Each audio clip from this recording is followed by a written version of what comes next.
Hello, I'm Carrie Fasanelli, and I'm going to talk a little bit about excited delirium syndrome.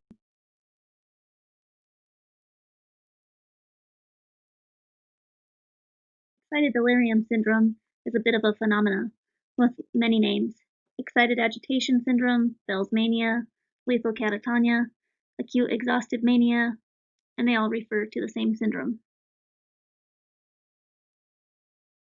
This syndrome is an agitation or delirium with noted fear, panic, screaming, shouting, violent behaviors, and hyperactivity. This can lead to the patient stripping their clothes off, struggling, going into respiratory arrest, and ultimately death. I chose this subject because we are in a college class. A lot of kids are choosing to experiment with drugs, and this is a good time to discuss some things. I worked as a sheriff's deputy for almost 10 years in the jail at the Sweetwater County Detention Center. From the Wyoming Law Enforcement Academy, I remember this subject the most. We learned that a person under the influence of a drug or multiple drugs, usually PCP, can be frantic, violent, usually stripping their clothes off while resisting officers who are attempting to restrain them. They can go into heart failure and die. Most of the time, this happens when the subject is being tased, and many lawsuits against law enforcement agencies have happened because of it. I've been tased, it's a part of the job requirement. If you want to be a cop, you have to be tased and pepper sprayed. We learned in the Law Enforcement Academy that tasers are safe to use on subjects such as pregnant women, children, elderly people, and people with heart conditions. Though most of the time cops don't want to tase any of the mentioned subjects, it may have happened or has to happen depending on the situation. We also learned that these people are normally on their way out of life when they are at the point of excited delirium. From my research, according to the article Excited Delirium, this syndrome is characterized by aggression, agitation, distress, and sudden death, often in a pre-hospital care setting. The drugs altering someone to the point are often drugs that alter dopamine processing, cause hyperthermia, thus bringing on the stripping of clothes, profuse sweating, and often the subject dies while in custody. Causes are debatable, but from the same article, it states that the patient dies from a cardiopulmonary arrest and there are no successful treatments. This mania was first described by Doctor Luther Bose Bell in the 1850s, a mental psychiatrist who worked at multiple mental asylums. This was called many things until it reached the excited delirium syndrome term when it was studied more frequently in the 1970s during the cocaine epidemic.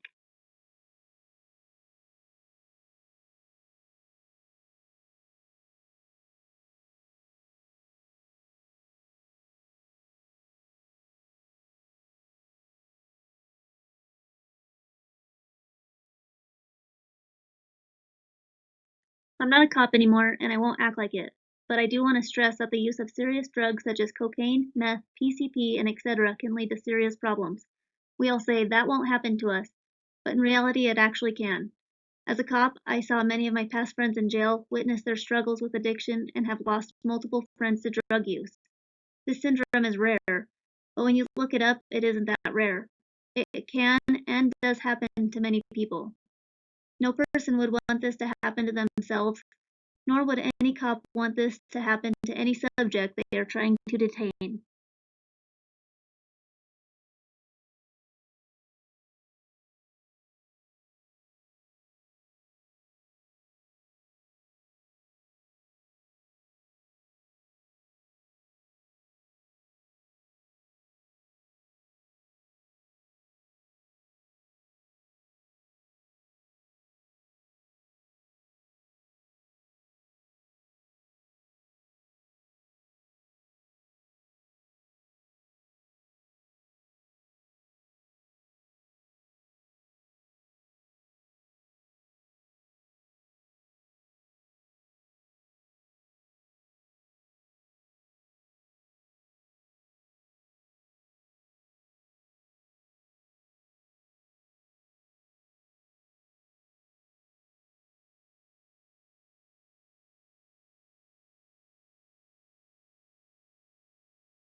According to the unexpected death related to restraint for excited delirium, a retrospective study of deaths in police custody and in the community, restraints may contribute to the death of these subjects who are experiencing excited delirium, though further testing is recommended.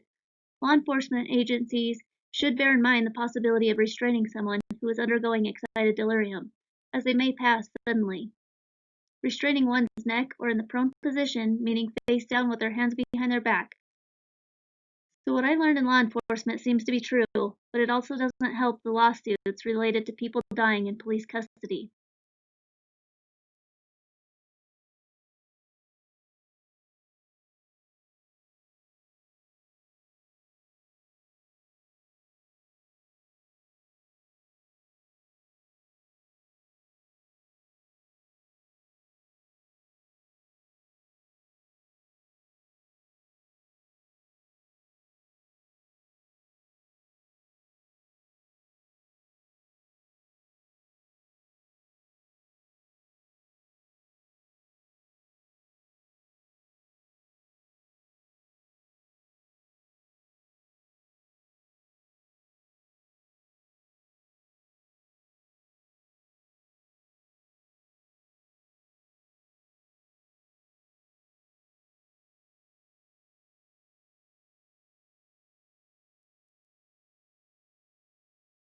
According to the article Excited Delirium syndrome has caused a concern because it isn't recognized currently as a medical or psychiatric diagnosis.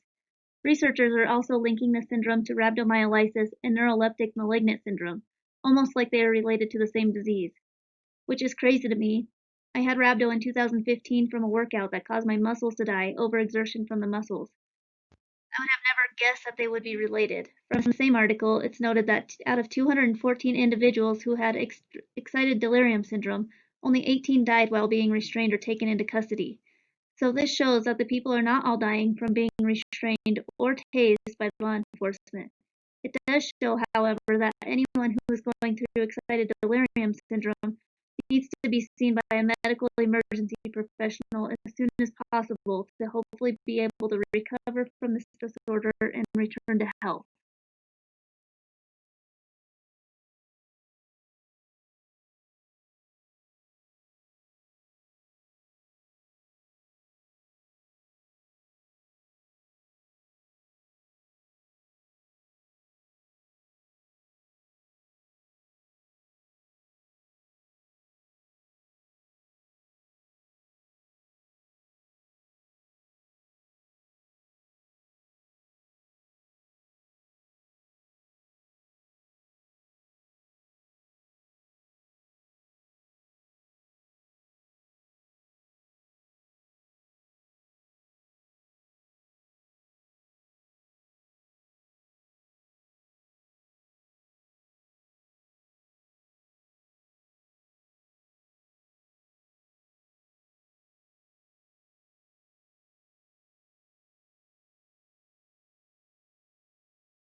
I'm going to recommend the obvious.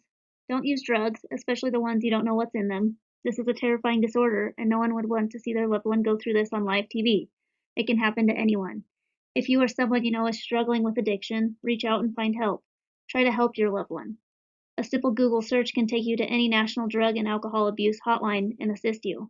This syndrome seems bogus, but it's a real condition and it's actually terrifying. These drugs or the high one can get from them is not worth losing their life to. I cannot imagine the pain that a person is feeling while going under this form of psychosis. Stay in school, say no to drugs. Thanks for listening to my short summary on the excited delirium syndrome. There are a lot of sites